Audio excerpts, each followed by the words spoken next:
आगे बढ़ते हैं, अगली खबर का रुख करेंगे और अब बात होगी उपचुनाव की। 2 नवंबर को उपचुनाव के नतीजे आएंगे। वोटिंग हो चुकी है, शनिवार को वोटिंग हुई और खासतौर पर अगर बात करें हरियाणा की तो ऐलनाबाद सीट पर तो बम्पर वोटिंग हुई है और वोटिंग के बाद अब ईवीएम को स्ट्रांग रूम में कड़ी सुरक्षा में रखा गया। स्ट्रांग रूम में 3 लेयर की सुरक्षा व्यवस्था की गई है। ऐलनाबाद उपचुनाव में बम्पर वोटिंग हुई है।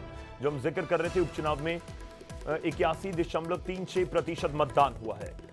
ऐलनाबाद का हम जिक्र कर रहे हैं। हिमाचल की 3 विधानसभा सीट और 1 लोकसभा सीट थी जहां पर उपचुनाव हुए और दूसरी तरफ हरियाणा में केवल एक सीट थी, ऐलनाबाद की विधानसभा सीट, जहां पर उपचुनाव हुए हैं। और पूरे देश की हम बात करें तो 14 राज्यों में उपचुनाव हुए हैं। 2 नवंबर को नतीजे आएंगे।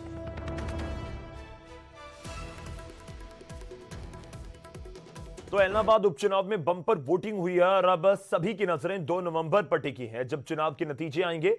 लेकिन सवाल है कि क्या उपचुनाव में धन बल का इस्तेमाल हुआ? वो इसलिए कि विपक्ष ने सरकारी मशीनरी के दुरुपयोग का इल्जाम लगाया।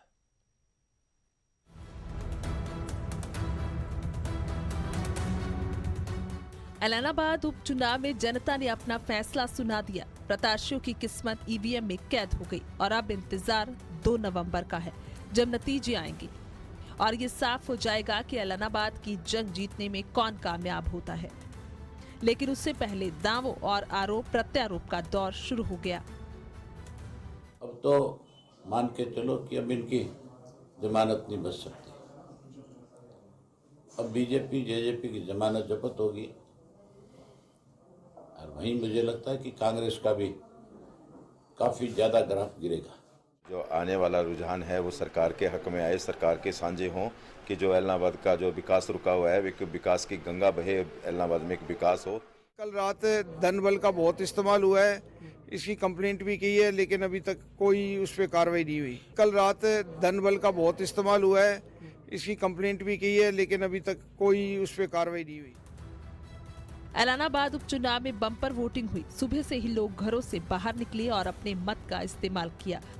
कोरोना काल में बकाया कोविड नियमों का पालन भी किया गया। पोलिंग बूथों पर सुरक्षा के पुख्ता इंतजाम किए गए थे। शांतिपूर्ण तरीके से चुनाव संपन्न हो गया। वहीं उपचुनाव में धन बल के आरोपों की एसपी अर्पित जैन ने जांच की बात कही। देखिए, शिकायतें आई, कई शिकायतें झूठी भी पाई गई और कुछ शिकायतें हैं जिन पर हम लोग इंक्वायरी कर रहे हैं। तो अगर वो सच पाई जाती है और कोई भी अगर ऐसा कर रहा है जो चुनाव आचार संहिता को तोड़ रहा है तो उसके खिलाफ सख्त से सख्त हम लोग कानूनी कार्रवाई करेंगे। 3 कृषि कानूनों के विरोध में अभय चौटाला ने इस्तीफा दिया था। कानून तो रद्द नहीं हुए, लेकिन ऐलनाबाद में अभय चौटाला की प्रतिष्ठा जरूर दांव पर लगी है। और 2 नवंबर को जब नतीजे आएंगे तो देखना दिलचस्प होगा कि किसकी दिवाली रंगीन होती है। ऐलनाबाद से नकुल जसूजा, न्यूज़ 18।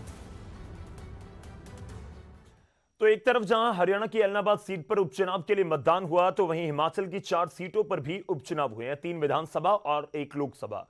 वहां पर भी बड़ी तादाद में लोगों ने अपने मत का इस्तेमाल किया। मंडी लोकसभा सीट पर हुए उपचुनाव में जहां बीजेपी की ओर से रिटायर्ड ब्रिगेडियर खुशहाल ठाकुर की प्रतिष्ठा दांव पर है तो वहीं कांग्रेस की ओर से प्रतिभा सिंह की किस्मत का फैसला होना है। 2 नवंबर को नतीजे आएंगे। वहीं फतेहपुर, अर्की और जुब्बल कोटखाई के नतीजों पर भी सबकी नजरें टिकी हैं। जनता ने तो अपना फैसला जरूर सुना दिया है। अब जनता का फैसला क्या है वो सबके सामने होगा 2 नवंबर यानी कि मंगलवार के दिन।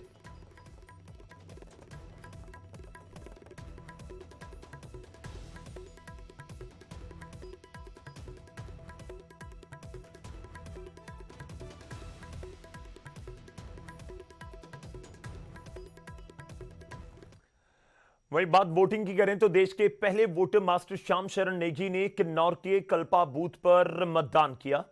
104 साल के मास्टर श्याम शरण नेगी को पोलिंग बूथ तक लाने के लिए प्रशासन ने तमाम तैयारियां पहले से कर रखी थी।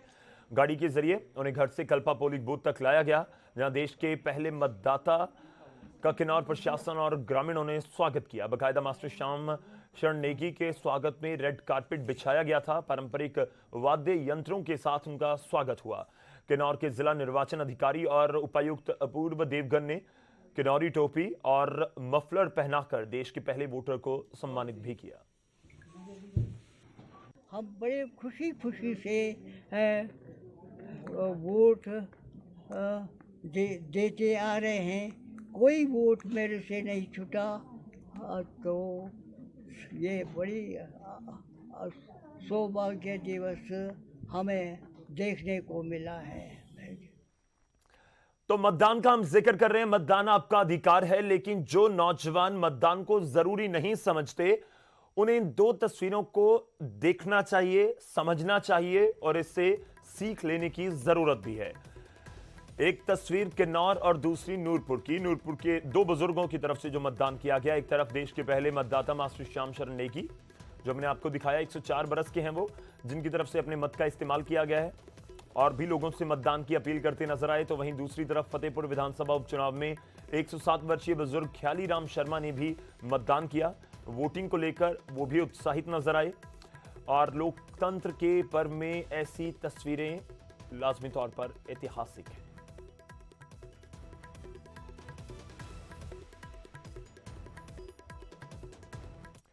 आगे बढ़ते हैं और अब बात होगी जियोफोन के जियोफोन नेक्स्ट की।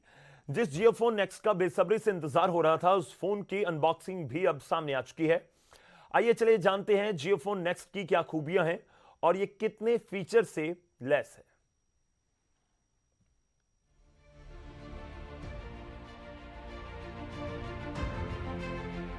इस दिवाली स्मार्टफोन्स की दुनिया में धमाका मचाने आया है रिलायंस का जियो फोन नेक्स्ट। ये मार्केट में लॉन्च हो चुका है और दिवाली पर आप इसे आराम से खरीद सकते हैं। अपने फ्रेंड्स के लिए खरीद सकते हैं, अपने लिए खरीद सकते हैं, अपने परिवार के लिए खरीद सकते हैं। जियो फोन नेक्स्ट दिवाली से तमाम स्टोर्स पर उपलब्ध होगा। इस फोन के साथ रिलायंस का भरोसा जुड़ा है और ये खूबियों से भरा है। इसमें इतने फीचर्स दिए हुए हैं जिसके बारे में आप सोच भी नहीं सकते। रीड अलाउड फीचर है, यानी कि अगर आप कुछ पढ़ नहीं पा रहे हैं, अभी किसी ऐसे काम में बिजी हैं, तो ये फोन खुद ब खुद वो कंटेंट आपको पढ़ के सुना सकता है। बेहतरीन फीचर। इसी के साथ वॉइस असिस्टेंट भी है, यानी कि अगर आप हाथ से नहीं ऑपरेट करना चाहते फोन, तो आप बोल करके कोई भी काम फोन पर कर सकते हैं। फोन को आप बता सकते हैं कि आपको क्या करना है और फोन अपने आप ऑपरेट होता रहेगा। साथ ही इसमें ट्रांसलेट नाउ फीचर भी है, क्योंकि बहुत सारी लैंग्वेजेस का ऑप्शन है इसमें, तो आप अपनी मनपसंद की जो लैंग्वेज है वो आप यूज कर सकते हैं। कोई जरूरी नहीं है कि जो कंटेंट जिस लैंग्वेज में है उसी में आपको पढ़ना है, आप उसको किसी भी लैंग्वेज में ट्रांसलेट कर सकते हैं। और साथ ही इसमें जो कैमरा है वो भी बेहतरीन है। किसी भी एक्सपेंसिव फोन की तरह इसमें वो सारे फीचर्स हैं, बहुत सारे फिल्टर्स हैं जो आजकल यंगस्टर्स को चाहिए। ये फोन एक तरह से आपके दोस्त की तरह है और आप इससे दोस्त की तरह बातचीत भी कर सकते हैं। खास फीचर एक ये है कि आप वॉइस के थ्रू इससे बात करें। हेलो, नमस्ते, आज आप कैसे हैं? हम बिल्कुल ठीक हैं, आप कैसे हैं? मैं ठीक हूँ। आपका दिन कैसा चल रहा है?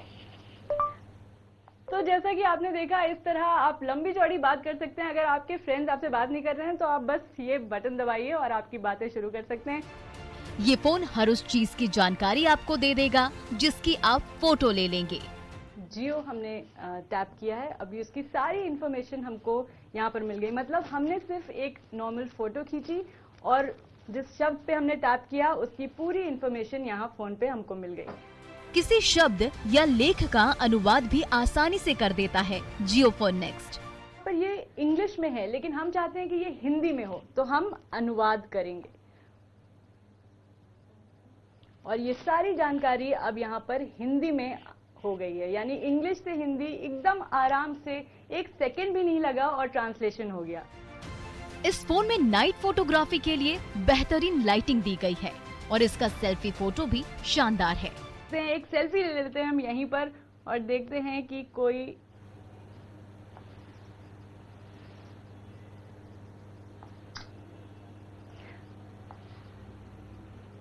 बहुत ही अच्छी सेल्फी। और सबसे बड़ी बात कि इंटरनेट नहीं होने पर भी आप दोस्तों और परिवार के बीच डेटा ट्रांसफर कर सकते हैं। और सबसे अच्छी बात है कि इजीली आप अपने फ्रेंड्स के साथ कुछ भी शेयर कर सकते हैं। इंटरनेट ऑफ भी हो तो भी इसमें एक नियर बाय शेयर का ऑप्शन है और जिससे आप आराम से डेटा इधर से उधर ट्रांसफर कर सकते हैं। इस हाईटेक फोन को आप मात्र 1999 रुपए में ला सकते हैं। यानी इस बार आपकी जियो फोन नेक्स्ट वाली दिवाली मनने वाली है। Bureau report, news 18 network.